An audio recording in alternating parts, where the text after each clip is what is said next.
اپنی زندگی سے لطف اٹھائیے۔ تحریر ڈیل کارنیگی، آڈیو پروڈکشن الرحمان آڈیو ورلڈ۔ دوسرا حصہ، لوگوں سے برتاؤ کرنے کے بنیادی طریقے۔ دوستوں کے دل کیسے جیتے جائیں اور لوگوں پر اثر و رسوخ کیسے جمایا جائے، یہ کتاب انسانی تعلقات پر لوگوں کے باہم چلنے، اچھی زندگی گزارنے اور دوستوں کی مدد کے بارے میں ہے۔ تنقید سے گریز، ایمانداری سے دوسرے کی تعریف اسے ہمارے جیسا بنا دے گی۔ جو چیزیں ہمارے مزاج کو خوشگوار رکھیں گی وہ یقیناً ہماری گھریلو زندگی کو بھی خوشگوار بنا دیں گی۔ ہر مرد اور عورت کی اولین ضرورت۔ 8واں باب، اگر آپ شہد اکٹھا کرنا چاہتے ہیں تو چھتے کو مت چھیڑیں۔ 7 مئی 1931 کو شہر نیو یارک میں ایک نہایت ہنگامہ خیز شخص کو دیکھا۔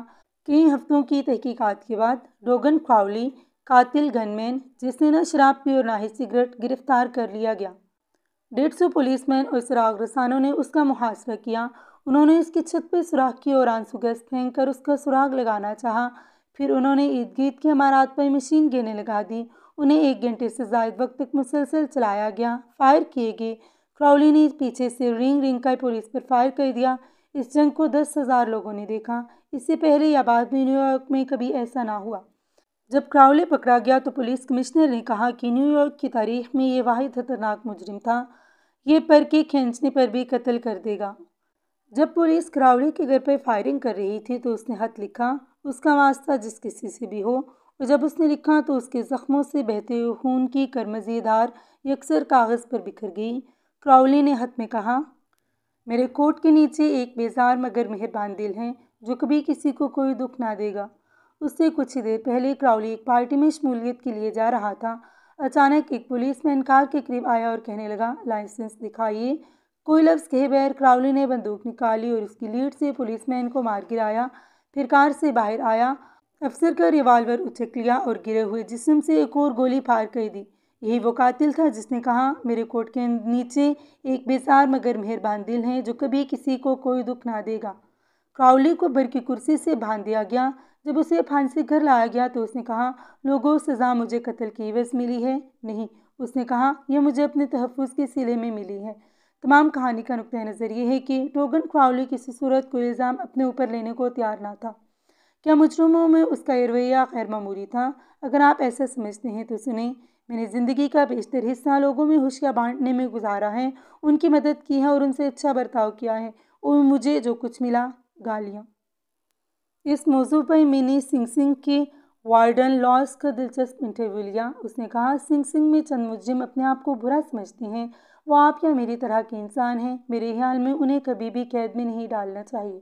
اگر کراؤلی جیسے لوگ قید کے پیچھے اپنے آپ کو بے گناہ سمجھتے ہیں تو ان لوگوں کے بارے میں آپ کیا کہیں گے جن سے آپ کو اور مجھے واسطہ پڑتا ہے؟ مرحوم جان وانامیکر نے ایک مرتبہ اعتراف کیا، 30 سال پہلے میں نے جانا کہ کسی کو برا بھلا کہنا بے وقوفی ہے۔ مجھے اپنے ہی مسائل پر قابو پانے میں خاصی دشواری کا سامنا کرنا پڑتا تھا۔ میں اس حقیقت پر جھنجھلائے بغیر جانتا ہوں کہ خدا تعالیٰ نے ہر شخص کو ایک جیسی ذہانت کا تحفہ تقسیم کرنے کا اہل نہیں پایا۔ وانامیکر نے یہ سبق جلد ہی سیکھ لیا۔ میرے خیال کے مطابق 100 میں سے 99 لوگ اپنے آپ کو غلط نہیں سمجھتے، اپنے آپ پر تنقید نہیں کرتے، اگرچہ وہ کتنے ہی غلط کیوں نہ ہو۔ تنقید فضول ہے کیونکہ یہ انسان کو غلطیوں سے بچاتی ہے اور عام طور پر انصاف کرنے پر مجبور کرتی ہے۔ تنقید خطرناک ہے کیونکہ یہ انسان کے تکبر کو زخمی کرتی ہے، اس کی اہمیت کے احساس کو مجروح کرتی ہے اور غصے کو ابارتی ہے۔ ایک جمن کوئی واقعہ ہونے کے فوراً بعد کسی سپاہی کو شکایت درج کرنے یا تنقید کرنے کی اجازت نہیں دے گا۔ وہ سب سے پہلے اپنی دشمنی پر بے خبر سویا رہتا ہے اور معاملے کو ٹھنڈا ہونے دیتا ہے۔ اگر وہ شکایت کو فوراً درج کرے تو اس کو سزا دی جاتی ہے۔ آپ نے تاریخ کے ہزاروں اوراق پر تنقید کی نامعقول مثالیں دیکھی ہوں گی۔ مثال کے طور پر تھیوڈور روزویلٹ اور صدر ٹفٹ کے درمیان لڑائی کو ہی لے لیجیے، وہ لڑائی جس نے ریپبلیکن پارٹی کے ٹکڑے کر دیے، ووڈرو ولسن کو وائٹ ہاؤس میں ڈال دیا، اور عالمی جنگ پر بصیرت افروز اور جرأت مندانہ لائنیں لکھی اور تاریخ کا دھارا بدل دیا۔ آئیے حقائق کا جائزہ لیں۔ جب 1908 میں روزویلٹ وائٹ ہاؤس سے باہر آیا تو اس نے ٹفٹ کو صدر بنا دیا اور خود شیروں کا شکار کرنے افریقہ چلا گیا۔ جب وہ واپس آیا تو اس نے راز فاش کر دیا۔ اس نے ٹفٹ کی قدامت پسندی کی وجہ سے ملامت کی، تیسری سرمائی کے انتخاب کے لیے اپنا نام درج کروایا، اپنی بلموس پارٹی کی داغ بیل ڈالی اور جی او پی کی دھجیاں اڑا دی۔ ٹفٹ اور ریپبلکن پارٹی نے صرف 2 سیٹیں جیتی۔ ورمنٹ اور اوتاس پارٹی کو پہلے ایسی ہولناک شکست کبھی نہ ہوئی۔ روزویلٹ نے ٹفٹ پر الزام لگایا، مگر کیا صدر ٹفٹ نے اپنے اوپر الزام لیا؟ یقیناً نہیں۔ ٹفٹ نے اپنی آنکھوں میں آنسو لاتے ہوئے کہا، مجھے کچھ سجائی نہیں دیتا کہ جو کچھ میں کرتا رہا ہوں اس سے برعکس کیسے کروں گا۔ الزام کس پہ دھرنا چاہیے تھا، روزویلٹ یا ٹفٹ پر؟ میں نہیں جانتا اور مجھے پرواہ بھی نہیں۔ میں تو صرف یہ سمجھانے کی کوشش کر رہا ہوں کہ جو تنقید روزویلٹ نے ٹفٹ پر کی اس سے سراغ نہیں ملتا کہ وہ غلط تھا۔ اس نے محض ٹفٹ کو اپنے ساتھ انصاف کرنا سکھایا اور اس نے اپنی آنکھوں میں آنسو لاتے ہوئے کہا، مجھے کچھ سجائی نہیں دیتا کہ جو کچھ میں کرتا رہا ہوں اس سے برعکس کیسے کروں گا۔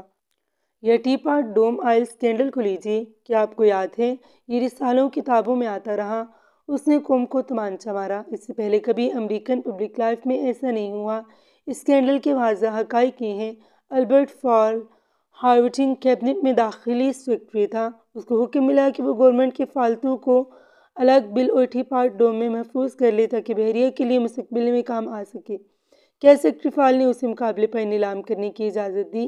نہیں جناب، اس نے اس چیکو کو اپنے دوست ایڈورڈ ایل کے ہاتھوں میں دے دیا۔ اس نے سیکرٹری فال کو $100,000 قرض دے دیے۔ تب سیکرٹری فال نے وسیع پیمانے پر مقابلے میں ملحقہ کنوؤں سے تیل نکالنے والے یونائیٹڈ اسٹیٹ کی بحریہ کو حکم دیا کہ وہ الگ حل میں محفوظ کیے ہوئے تیل کو لے جائیں۔ ان لوگوں نے بندوقوں اور سنگینوں سے زمین ہلا دی اور عدالت پر ہلا بول دیا اور ٹی پاٹ ڈوم کے اسکینڈل کی $100,000 کا راز فاش کر دیا۔ اس کی سانڈ اتنی پھیلی کہ اس نے ہارڈنگ کی ایڈمنسٹریشن کو تباہ و برباد کر دیا۔ ساری قوم سے نفرت ہونے لگی، ریپبلکن پارٹی کو تباہ کرنے کی دھمکیاں دی جانے لگیں اور البرٹ بی فال کو جیل میں ڈال دیا گیا۔ فال کو بری طرح سے برخاست کروایا گیا۔ ایسا پبلک لائف میں بہت کم لوگوں کے ساتھ ہوا ہے۔ کیا اس نے معافی مانگی؟ کبھی نہیں۔ سال ہر سال کے بعد ہربرٹ ہور نے ایک پبلک اسپیچ میں اعلان کیا کہ پریزیڈنٹ ہارڈنگ کی وفات ذہنی کچاو اور دکھ سے ہوئی کیونکہ اس کے دوست نے اسے دھوکہ دیا تھا۔ جب مسز فال نے یہ سنا تو وہ اپنی کرسی سے اچھلی اور روئی۔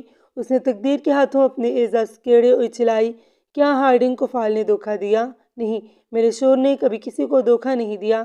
یہ سونے سے بھرا گھر بھی میرے شوہر کو غلط کام پر نہ اکسائے گا۔ یہ وہ شخص ہے جسے خود دھوکہ دیا گیا اور پھانسی پر لٹکا دیا گیا۔ تو یہ ہے سب معاملہ۔ انسانی فطرت عمل کے دوران غلط کام کرنے والا اپنے سوا سب پر الزام دیتا ہے۔ ہم سب اسی طرح ہیں۔ چنانچہ ہم کل کسی پر تنقید کرنے لگیں تو ہمیں ڈوگن کراؤلی اور البرٹ فال کو یاد کر لینا چاہیے۔ آئیے ہم یہ جان لیں کہ تنقید پالتو کبوتروں کی مانند ہے جو ہمیشہ گھر واپس آ جاتے ہیں۔ آئیے یہ سوچ لیں کہ ہم جس شخص کو صحیح یا غلط قرار دیتے ہیں یہ اپنے بارے میں خود انصاف کرے گا اور جواباً ہمیں غلط قرار دے گا، یا معزز ٹفٹ کی طرح وہ کہے گا، مجھے سجائی نہیں دیتا کہ جو کچھ میں کرتا رہا ہوں اس سے برعکس کیسے کروں گا۔ 15 اپریل 1865 بروز ہفتہ ابراہم لنکن فوڈس تھیٹر میں بوتھ کی گولی کا نشانہ بنا۔ اس کی لاش اتنی لمبی تھی کہ اس کا ہمدار بستر اس کے لیے بہت چھوٹا تھا۔ ابراہم لنکن کی لاش پر ایک سیکرٹری نے کہا، دنیا میں کسی نے کبھی ایسا مکمل حکمران نہیں دیکھا جیسا یہ سو رہا ہے۔ لنکن کی لوگوں سے برتاؤ کی کامیابی کا راز کیا تھا؟ میں نے 10 سال لنکن کے حالات زندگی کا مطالعہ کیا اور پورے 3 سال لنکن دی ان نون کی تصنیف پر صرف کیے۔ میرے خیال کے مطابق میں نے لنکن کی شخصیت اور اس کی گھریلو زندگی کو تفصیلاً سمجھا۔ میں نے اس کے لوگوں سے برتاؤ پر خاص مطالعہ کیا۔ کیا وہ تنقید میں گرا؟ جی ہاں۔ انڈیانا کی یونانی وادی بچن میں بحیثیت ایک نوجوان اس نے نہ صرف لوگوں پر تنقید کی بلکہ خطوں اور نظموں میں ان کا تمسخر اڑا کر انہیں گلیوں بازاروں میں پھیلا دیا۔ ان خطوط میں سے ایک نے ایسی ناراضگی کو ابھارا جس نے عرصہ دراز تک غصے کی لہر دوڑا دی۔ 1842 کے موسم خزاں میں اس نے ایک مغرور سیاستدان جیمز شیلڈ کا تمسخر اڑایا۔ اس نے ایک گمنام خط کے ذریعے اسپرنگ فیلڈ جرنل میں اس پر طنز کی۔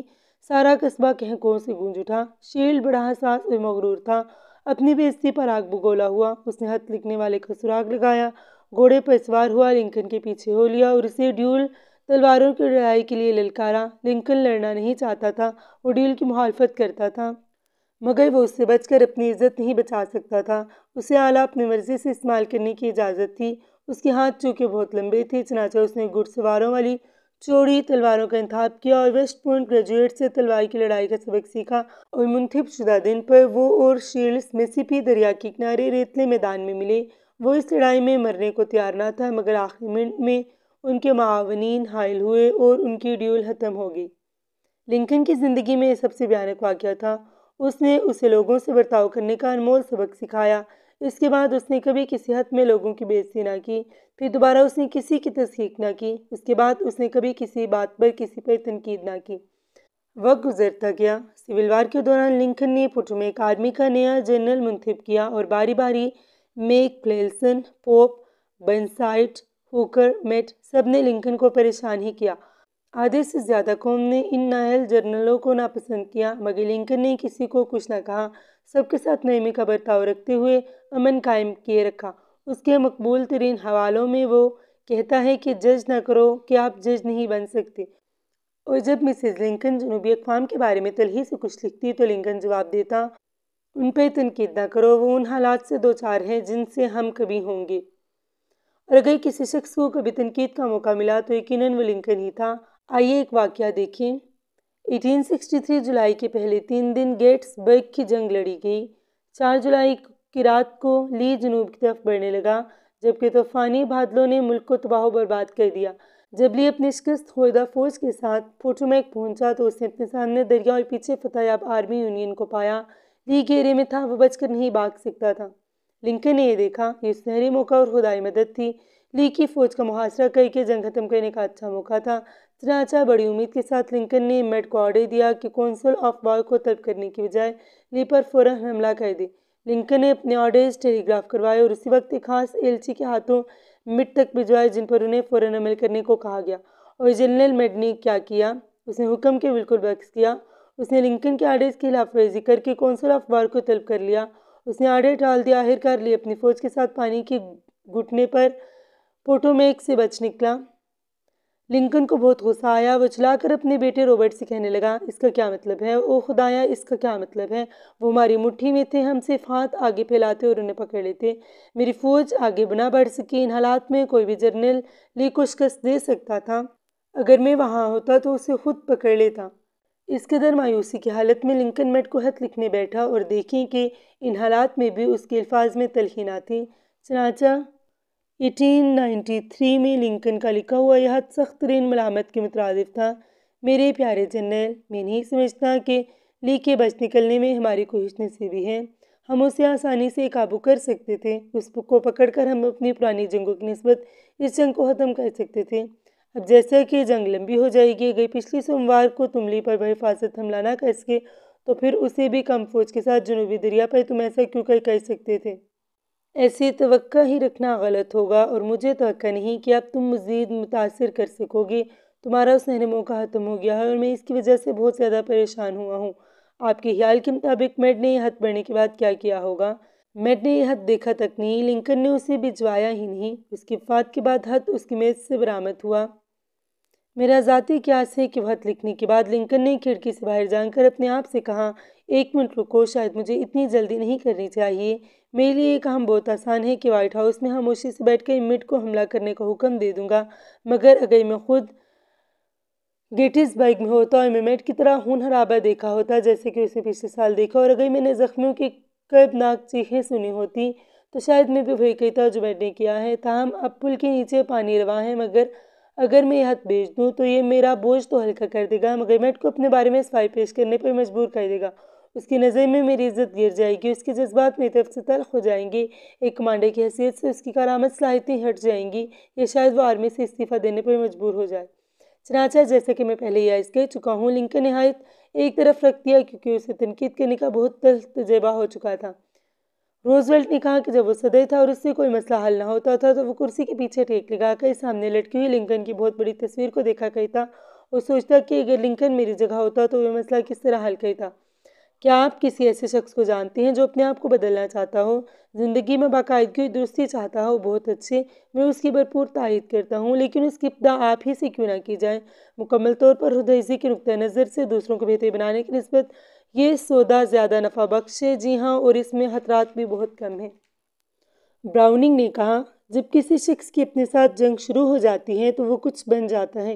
یہ جنگ ابھی سے شروع کر لیں۔ اگلے سال اپنا وقت دوسروں پہ تنقید کر کے ان کی اصلاح میں صرف کریں، مگر پہلے اپنی اصلاح مکمل کر لیں۔ جب آپ کی اپنی اصلاح نہ ہو تو دوسرے کی غلطی کی شکایت نہ کرو۔ کنفیوکس نے کہا، جب میں بھی نوجوان ہی تھا اور دوسروں کو متاثر کرنے کی سخت کوشش میں تھا تو میں نے ایک مصنف رچرڈ ہارڈنگ ڈیوس کو بہت اہم کہا خط لکھا۔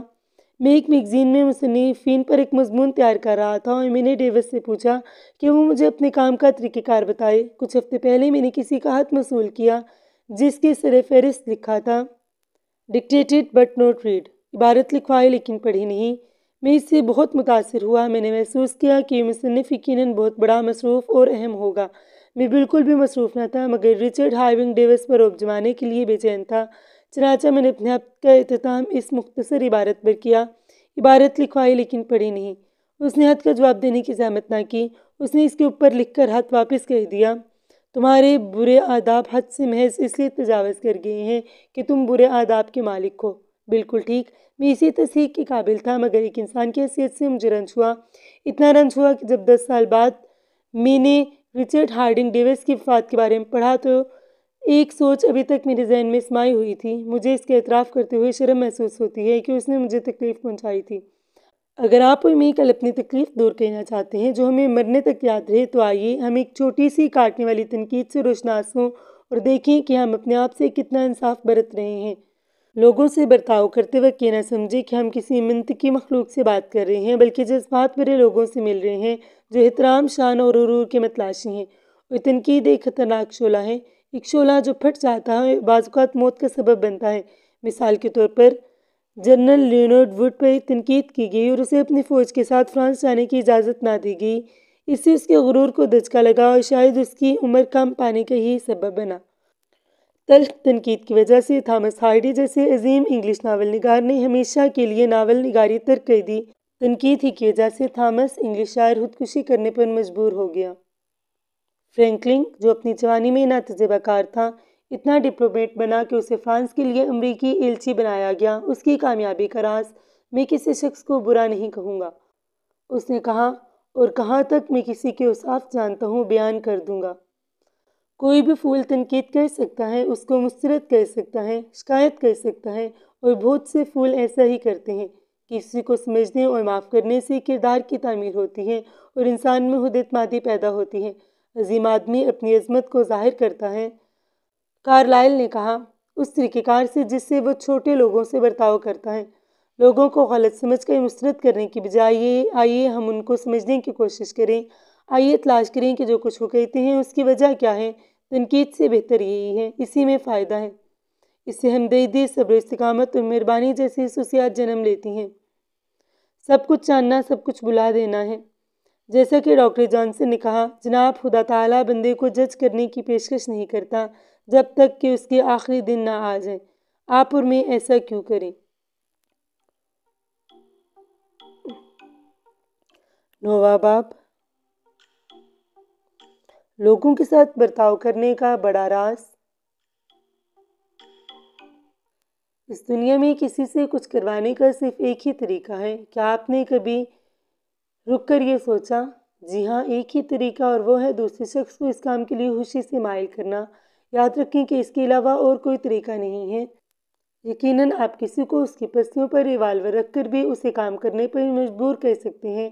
آپ اپنے سامنے کسی ملازم سے تعاون حاصل کر سکتے ہیں، اسے جان سے مارنے کی دھمکی دے کر کوئی بھی کام لے سکتے ہیں، کسی کو مار کر یا دھمکی دے کر کچھ بھی کرا سکتے ہیں، لیکن یہ سب طریقے ظالمانہ اور ناخوشگوار ہیں۔ میں آپ کو ایک ہی طریقہ بتا سکتا ہوں کہ جو کام کریں پہلے دوسرے سے تسلی کر لیں کہ وہ کیا کرنا چاہتا ہے، آپ کیا چاہتے ہیں۔ 20ویں صدی کے بہت مشہور اور جانے پہچانے ماہر نفسیات ڈاکٹر سگمنڈ فراڈ نے کہا کہ آپ اور میں جو عمل کرتے ہیں 2 قسم کے حرکات سے جنم لیتے ہیں، جنسی خواہش اور بڑا آدمی بننے کی خواہش۔ امریکہ کے مشہور فلاسفر پروفیسر جارج ڈیوی کا بیان اس سے قدرے مختلف ہے۔ انہوں نے کہا کہ انسان کی گہری ترین خواہش اس کے اندر مخفی ہے کہ وہ اہم آدمی بنے۔ لوگ اسے یاد رکھیں۔ اس کے بارے میں آپ اس کتاب میں بہت کچھ پڑھیں گے۔ آپ کیا چاہتے ہیں؟ بہت زیادہ نہیں، مگر آپ کچھ چیزوں کی خواہش رکھتے ہیں اور آپ اس سے انکار نہیں کر سکتے، اور آپ ان کی جستجو کرتے ہیں۔ تقریباً ہر ذی شعور جوان یہی چاہتا ہے۔ 1 عصمت اور زندگی، 2 خوراک، 3 نیند، 4 دولت اور وہ چیزیں جو دولت سے خریدی جاتی ہیں، 5 ابدی زندگی، 6 جنسی اطمینان، 7 بچوں کی فلاح و بہبود، 8 اہمیت کا احساس۔ ایک کے سوا یہ تمام چیزیں اطمینان بخشتی ہیں۔ خوراک اور نیند کی خواہش ایسی ہے جو کبھی پوری نہیں ہوتی۔ فرائڈ کہتا ہے کہ یہ عظیم بننے کی خواہش ہے، ڈیوی کے مطابق اہم بننے کی خواہش ہے۔ لنکن نے اپنے خط کی ابتدا یوں کی: ہر شخص تعریف چاہتا ہے۔ ولیم جیمز نے کہا: انسانی فطرت کی دلی آرزو ہے کہ اس کی تعریف کی جائے۔ یاد رہے کہ انہوں نے خواہش یا چاہنے کی بجائے آرزو کا لفظ استعمال کیا ہے۔ اہم بننے کی خواہش یا احساس انسان کو جانور سے جدا کرتا ہے۔ جب میں چھوٹا تھا تو اپنے باپ کے ساتھ فارم میں کام کرتا تھا۔ ہم نے عمدہ نسل کے سور اور سفید رنگ کے جانور پال رکھے تھے۔ ہم انہیں نمائش کے لیے لے جایا کرتے تھے اور اکثر انعام پاتے تھے۔ ہم نے ایک نمائش میں جب پہلا انعام حاصل کیا تو میرے والد صاحب نے ململ کے کپڑے پر سارے نیلے ربن لگا دیے۔ جب ہمارے دوست سے ملنے والے ہمارے گھر آتے تو والد صاحب لمبی سی ململ کی شیٹ اٹھا لاتے۔ ایک سرا میرے والد صاحب پکڑتے اور دوسرا سرا میں خود پکڑتا۔ وہ اپنے انعام میں حاصل کردہ نیلے ربن کی نمائش کرتے۔ جانوروں کو اپنے حاصل کردہ انعام کی کوئی پرواہ نہ تھی، مگر میرے والد کو بہت خوشی ہوئی۔ یہ انعامات انہیں اپنے اہم ہونے کا احساس دلاتے تھے۔ اگر ہمارے آباء و اجداد میں اہم بننے کی خواہش نہ ہوتی تو ہماری تہذیب کا بننا ناممکن تھا۔ اس کے بغیر شاید ہم جانوروں کی سی زندگی بسر کرتے۔ اہم بننے کا یہ جذبہ ایک ان پڑھ غریب اور پنساری کلرک کو لارکت کرنے پر مجبور کر گیا۔ آپ نے بھی شاید اس پنساری کلرک کے بارے میں سنا ہو۔ یہ لنکن تھا۔ اسی جذبے کے تحت ڈکنس نے ہمیشہ یاد رکھنے والے ناول لکھے۔ یہی امنگ لے کر سر کرسٹوفر نے اپنی صلاحیتوں کو پتھر پر بکھیرا۔ اسی جذبے نے روکر فیلر کو دولت مند بنایا، وہ دولت جو اس نے کبھی خرچ نہ کی۔ اسی خواہش کے تحت آپ کے شہر میں ایک امیر ترین آدمی نے اپنی ضروریات سے کہیں بڑا اور عالیشان گھر تعمیر کیا۔ اسی تمنا کے پیش نظر آپ جدید ترین لباس پہننا پسند کرتے ہیں، نئے ماڈل کی کار چلانا چاہتے ہیں اور اپنے ذہین بچوں کے بارے میں بات کرنے کی خواہش کرتے ہیں۔ یہ خواہش یہ ہے جو بہت سے نوجوانوں کو گروہ بنانے اور بندوقیں لیے پھرنے کی دعوت دیتی ہے۔ اے پی ملرونی نیو یارک کے مطابق پولیس کمشنر کہتے ہیں کہ آج کل کے مجرم نوجوانوں کی اوسط خودی اور انا کی پاداش ہے اور گرفتار ہونے کے بعد اخبار والوں سے ان کی پہلی التجا یہی ہوتی ہے کہ بحیثیت ہیرو ان کی خبر چھاپی جائے۔ اگر آپ مجھے بتائیں کہ اہم بننے کے بارے میں آپ کے احساسات کیا ہیں تو میں آپ کو بتا دوں گا کہ آپ کیا ہیں۔ ان سے یقیناً آپ کے کردار کا اندازہ ہو جاتا ہے۔ مثال کے طور پر جان رو نے چائنا میں غریبوں کے لیے جدید ہسپتال تعمیر کروانے میں رقم خرچ کی تاکہ وہ لوگوں کی نظر میں خاص اور اہم شخصیت نظر آئے، حالانکہ وہ خود کبھی بھی غریبوں کو دیکھنے ہسپتال نہ گیا اور نہ ہی کبھی جائے گا۔ اس کے برعکس ڈلنگر نے اپنی اہمیت بڑھانے کے لیے ڈاکو، بینک ڈکیت اور قاتل بننا چاہا۔ جب گن مین نے اس کو پکڑنے کے لیے اس کا پیچھا کیا تو وہ ایک قریبی فارم ہاؤس میں گھس گیا اور کہنے لگا، میں ڈلنگر ہوں۔ وہ اس حقیقت پر فخر کرتا تھا کہ وہ پبلک کا نمبر 1 دشمن ہے۔ میں کسی کو نہ ستاؤں گا لیکن میں ڈلنگر ہوں، اس نے کہا۔ جی ہاں، ڈلنگر اور روک فیلر میں نمایاں فرق صرف یہ ہے کہ ان کے اہم بننے کے طریقہ کار مختلف ہیں۔ تاریخ میں ہمیں بہت سے دلچسپ واقعات اور مثالیں ملتی ہیں جن میں بہت بڑے بڑے لوگ دوسروں کی نظروں میں اہم بننے کی جدوجہد کرتے رہے، یہاں تک کہ جارج واشنگٹن اپنے آپ کو ذیل شان پریزیڈنٹ آف یونائیٹڈ اسٹیٹ کہلانا چاہتا تھا۔ کولمبس نے عذر کیا کہ اسے امیر البحریہ اور وائسرائے آف انڈیا کا خطاب دیا جائے۔ کیتھرین ایسے خطوط کو کھولنے سے انکار کر دیتی جن پر ہر امپیریل میجسٹری سے خطاب نہیں کیا جاتا تھا۔ مسز لنکن وائٹ ہاؤس میں مسز گرانٹ پر شیرنی کی طرح بپھری ہوئی کہنے لگی، جب تک میں تمہیں اجازت نہ دوں تمہیں میری موجودگی میں بیٹھنے کی جرأت کیسے ہوئی؟ ہمارے کروڑپتی لوگوں نے امیر البحریہ برٹ کی قطب جنوبی کی مہم میں مالی مدد کی تاکہ ان برف سے ڈھکے ہوئے پہاڑوں کے ساتھ ان کا نام بھی آ جائے گا۔ فاتح ہوگو نے تمنا کی کہ پیرس شہر کا نام اس کے اعزاز میں بدل دیا جائے۔ شیکسپیئر عالی شان نے اپنی شان میں اضافہ کرنے کے لیے اور اپنی فیملی کو نمایاں کرنے کے لیے مخصوص کوٹ بنوایا۔ بعض اوقات لوگ دوسروں کی ہمدردی اور توجہ حاصل کرنے اور اہم مقام پاتے پاتے بیکار بھی ہو جاتے ہیں۔ مثال کے طور پر مسز مککنلے کو لیجیے، وہ اپنے شوہر پریزیڈنٹ آف یونائیٹڈ اسٹیٹ کے سامنے اپنی اہمیت جتانے کے لیے اس سے زبردستی گئی تھی اور اسے مجبور کی تھی کہ اسٹیٹ کے اہم معاملات چھوڑ کر بریک وقت 3 گھنٹے بستر پر اس کے ساتھ پڑا رہے۔ اس کی خواہش تھی کہ جب وہ دانت لگوا رہی ہو تو وہ اس کے پاس سے نہ ہلے اور مجبوراً کھڑا رہے، اور ایک مرتبہ جب وہ اسے ڈینٹسٹ کے پاس چھوڑ کر جانہیر سے ملنے چلا گیا تو اس نے طوفان برپا کر دیا۔ میری روبرٹ رائن ہارٹ نے مجھے ایک ایسی ذہین اور صحت مند نوجوان دوشیزہ کے بارے میں بتایا جو اہمیت حاصل کرتے ہوئے اپنی زندگی تباہ کر بیٹھی۔ ایک دن مسز رائن ہارٹ نے کہا، اس عورت کو مجبوراً کسی چیز کا سامنا کرنا پڑا، شاید اپنی عمر کا، اور حقیقت یہ تھی کہ اس کی کبھی شادی نہ ہو سکتی تھی۔ اسے اپنے سامنے تنہائی کی زندگی نظر آ رہی تھی۔ وہ اپنے بستر پہ پڑی رہی اور اس کی بوڑھی ماں اس کے لیے ہاتھ میں ٹرے لیے نیچے سے اوپر تیسری منزل پر کئی چکر لگاتی تھی۔ ایک دن ماں اس کام سے تھک کر لیٹ رہی اور آخرکار وفات پا گئی۔ چند ہفتوں میں یہ ناکارہ خاتون بالکل لاغر ہو گئی، تب اٹھی، کپڑے بدلے اور دوبارہ عام لوگوں کی طرح زندگی گزارنے لگی۔ کچھ ماہرین کا کہنا ہے کہ جب لوگوں کو حقیقت کی اس دنیا میں اپنے خوابوں کی تعمیر نہیں ملتی تو وہ اپنے حواس کھو بیٹھتے ہیں۔ اقوام متحدہ میں ہسپتالوں میں دوسری تمام بیماریوں کے مقابلے میں ذہنی مریضوں کی تعداد زیادہ ہے۔ اگر آپ کی عمر 15 سال سے زیادہ ہے اور آپ نیو یارک میں رہ رہے ہیں تو آپ کو 20 میں سے ایک شخص ذہنی مرض کی وجہ سے دارالامان میں رہتا نظر آئے گا۔ پاگل پن کی وجہ کیا ہے؟ مختلف بیماریوں کو جانے بغیر کوئی شخص اس سوال کا جواب نہیں دے سکتا۔ مثلاً عاطفی مرض، بریک ڈاؤن اور دماغ کے حلیے تباہ ہونے سے نتیجتاً لوگ پاگل ہو جاتے ہیں۔ در حقیقت تمام دماغی بیماریوں کا بڑا حصہ اعضاء کی ساخت میں مکمل الکحل، جراثیمی زہر اور شدید چوٹوں کی وجہ سے پیدا ہونا ہے، جبکہ دوسرا بڑا حصہ ایسے لوگوں کا ہے جن میں بظاہر کوئی خرابی نہیں ہوتی۔ جب ان کے دماغ کے پٹھوں کا خودبین میں پوسٹ مارٹم امتحان لیا جاتا ہے تو وہ آپ یا میرے جیسے ہی صحت مند ہوتے ہیں۔ یہ لوگ پاگل کیوں ہو جاتے ہیں؟ حال ہی میں نے ایک بہت بڑے دماغی ڈاکٹر سے پاگلوں کے بارے میں یہی سوال کیا۔ اس ڈاکٹر کا علم پاگلوں کے بارے میں بہت وسیع تھا۔ اس نے مجھے بتایا کہ وہ نہیں جانتا کہ لوگ پاگل کیوں ہو جاتے ہیں۔ یقین سے کوئی بھی نہیں جانتا، لیکن اس نے کہا کہ جب ایسے لوگ اپنے خوابوں کی تعبیر اس دنیا میں نہیں پاتے تو وہ اپنی طرف دوسروں کو متوجہ کرنے اور اہم بننے کے لیے پاگل بن جاتے ہیں۔ پھر اس نے مجھے ایک کہانی سنائی۔ میرے پاس اس وقت ایک ایسی مریضہ ہے جس کی شادی اس کے لیے ایک المیہ ثابت ہوئی۔ اس کو پیار، جنسی تسکین، بچوں اور معاشروں میں ایک مقام کی طلب تھی، مگر اس کی زندگی نے اس کی تمام امیدوں کا گلا گھونٹ دیا۔ اس کے شوہر نے اسے پیار نہ دیا۔ اس نے اس کے ساتھ کھانا کھانے سے انکار کر دیا اور اسے مجبور کیا کہ اس کے لیے الگ کھانا اوپر کے منزل پر اس کے کمرے میں لے کر آئے۔ وہ اولاد سے محروم رہی اور نہ ہی معاشرے میں کوئی مقام پاس کی۔ وہ پاگل ہو گئی۔ اپنے تصورات میں اپنے شوہر سے علیحدہ ہو کر اس نے اپنے پرانے نام سے اپنے آپ کو منسوب کر لیا۔ پاگل ہونے کے بعد اب وہ سمجھتی ہے کہ اس کی شادی ایک بہت بڑے امیر انگریز خاندان سے ہوئی ہے اور وہ دوسروں کو مجبور کرتی ہے کہ اسے لیڈی اسمتھ کے نام سے پکارا جائے۔ جہاں تک بچوں کا تعلق ہے، وہ اب سمجھتی ہے کہ وہ ہر روز ایک بچے کو جنم دیتی ہے۔ میں ہر دفعہ اسے یہی کہتے سنتا ہوں کہ ڈاکٹر، کل رات میرے یہاں ایک بچہ پیدا ہوا۔ اس کی زندگی جب ایک مرتبہ تباہ ہو گئی تو اس کے تخیلاتی بحری جہاز حقیقت کی تھیکی چٹانوں سے ٹکرانے لگے، لیکن اس کے پاگل پن کے خوبصورت اور سہانے جزیرے اور اس کے اندر کے کینوس پر چیخوں کا تلاطم اسے مستقل کے ساتھ ٹکرا کر دنداتی اور گاتی ہوئی ہواؤں کے ساتھ بہاتا لے جا رہا ہے۔ المیہ، اوہ میں نہیں جانتا۔ اس کے فزیشین نے مجھ سے کہا، کاش میں ہاتھ پھیلا کر اس کی حواس واپس جمع کر لیتا، مگر میں ایسے نہیں کروں گا۔ اس حالت میں وہ کہیں زیادہ خوش ہیں۔ جزوی طور پر پاگل لوگ آپ اور مجھ سے زیادہ خوش ہیں۔ بہت سے لوگ اپنے پاگل پن سے محظوظ ہوتے ہیں، وہ خوش کیوں نہ ہوں؟ ان کے مسائل کا حل جو انہیں مل جاتا ہے، وہ آپ کو کروڑوں روپے کا چیک لکھ کر دے سکتے ہیں اور اپنے خوابوں میں اپنے آپ کو بہت اہم سمجھتے ہیں، اور اسی کی خواہش ان کے لاشعور میں موجزن تھی۔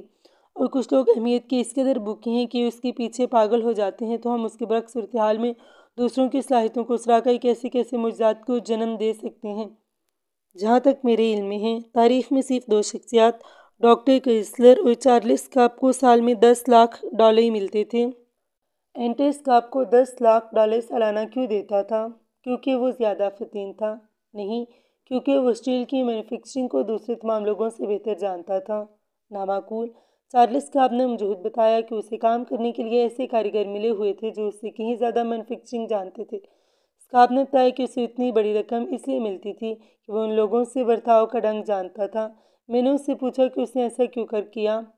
اس کے اپنے کہنے کے مطابق اس میں یہ راز نپا تھا، الفاظ جو کہ کانسی پر کندہ کر کے ہر گھر، اسکول، سطح زمین پر ہر دکان اور دفتر میں آویزاں کر دینے چاہیے۔ الفاظ جو بچوں کو لاطینی کے ورب وغیرہ یاد کرنے میں وقت ضائع کرنے کی بجائے یاد کر لینے چاہیے۔ الفاظ جو اچھی زندگی گزارنے کے لیے آپ کے اور میرے اندر جذب ہو جانے چاہیے۔ میں مانتا ہوں کہ میرے اندر لوگوں میں ولولہ پیدا کرنے کی صلاحیت پائی جاتی ہے۔ اسکاپ نے کہا، سب سے بڑی خوبی جو میرے اندر موجود ہے اور جو طریقہ کسی شخص کو ترقی کی راہ پر سب سے زیادہ گامزن کرتا ہے، وہ اس کی تعریف اور حوصلہ افزائی ہے۔ کسی شخص پر اس سے بدتر لوگوں کی اس پہ تنقید سے زیادہ دنیا میں کوئی چیز اس کی خواہشات کا گلا نہیں گھونٹتی۔ میں کبھی کسی پر تنقید نہیں کرتا، میں لوگوں کو کام کی ترغیب دینے پر یقین رکھتا ہوں۔ میں کام کی تعریف کرتا ہوں اور غلطی پر متنفر ہوتا ہوں۔ اگر مجھے کوئی کام پسند آئے تو میں والہانہ تعریف کرتا ہوں۔ اسکاپ تو یہ کرتا تھا، مگر لوگ عام طور پر کیا کرتے ہیں؟ بالکل اس کے برعکس۔ اگر کسی شخص کو کوئی کام پسند نہیں آتا تو وہ طوفان سر پر اٹھا لیتا ہے، اور اگر پسند آ جائے تو تعریف کا ایک لفظ منہ سے نہیں نکالتا۔ اسکاپ نے کہا کہ اینٹر نے لوگوں میں مقبولیت اور کامیابی کا راز یہ تھا کہ وہ اپنے ماتحتوں ساتھیوں کے عوام میں دل کھول کر تعریف کرتا تھا۔ اس کے علاوہ وہ ذاتی طور پر بھی انہیں سراہتا تھا۔ کار اپنی قبر کے خطبے پر بھی لوگوں کی تعریف کرنا چاہتا تھا۔ اس نے اپنے بارے میں اس پر لکھا، یہاں ایک ایسا شخص ہو رہا ہے جو اپنے سے ہوشیار لوگوں کو اپنے پیچھے لگانا چاہتا تھا۔ راک فیلڈ کی لوگوں کو اپنا بنانے میں کامیابی کی وجہ ان کی مخلص تعریف تھی۔ لوگوں کو اپنا تعریف کروانے کی طلب بھی اتنی ہوتی ہے جتنی انہیں کھانے کی طلب ہوتی ہے۔ ہم اپنے بچوں، دوستوں اور ملازمین کے جسم کی پرورش کرتے ہیں مگر ان کی عزت نفس کی نشوونما کا بہت کم خیال رکھتے ہیں۔ ان کو ہم اچھی خوراک مہیا کرتے ہیں، ان میں قوت بڑھانے کے لیے بنا ہوا گوشت دیتے ہیں، مگر ہم تعریف کے دو بول نظر انداز کر دیتے ہیں جو شاید انہیں کئی سال تک ذہنی خوشیاں مہیا کرتے رہیں۔ میرے بعض قارئین ان سطور کو پڑھتے ہوئے اسی وقت یہ کہہ رہے ہیں، دقیانوس پرانی بات چاپلوسی میں نے اسی بات کو دہرانے کی کوشش کی ہے، یہ صادر نہیں آتی ذہین لوگوں پر۔ ظاہر ہے چاپلوسی سطحی، درز اور غیر مخلص ہے، یہ اچھے لوگوں پر صادر نہیں کی جانی چاہیے، اسے کامیاب نہیں ہونا چاہیے، اور عام طور پر ایسا ہی ہوتا ہے۔ یہ حقیقت ہے کہ کئی لوگ تعریف کے اس قدر بھوکے ہوتے ہیں کہ انہیں کہنے کو کچھ بھی مل جائے، بالکل ایسے ہی جیسے فاقوں مرتا ہوا انسان گھاس اور کیڑے کھانے تک تیار ہو جاتا ہے۔ تعریف و چاپلوسی میں فرق بالکل سیدھی عام فہم بات ہے کہ ایک مخلص تو دوسری غیر مخلص ہے، ایک دل سے نکلتی ہے تو دوسری دانتوں سے، ایک کی بین الاقوامی سطح پر تعریف کی جاتی ہے، دوسری کو بین الاقوامی سطح پر رد کیا جاتا ہے۔ میں نے حال ہی میں میکسیکو کے محل میں جرنل کا مجسمہ دیکھا، اس پر جرنل کی طرف سے الفاظ کندہ تھے، ان دشمنوں سے مت ڈریں جو آپ پر حملہ کرتے ہیں، ان دوستوں سے ڈریں جو آپ کی چاپلوسی کرتے ہیں۔ نہیں نہیں نہیں، میں چاپلوسی کرنے کو نہیں کہہ رہا، اس سے بہت دور میں نئی طرز زندگی کی بات کر رہا ہوں، مجھے دہرانے دیں، میں نئی طرز زندگی کی بات کر رہا ہوں۔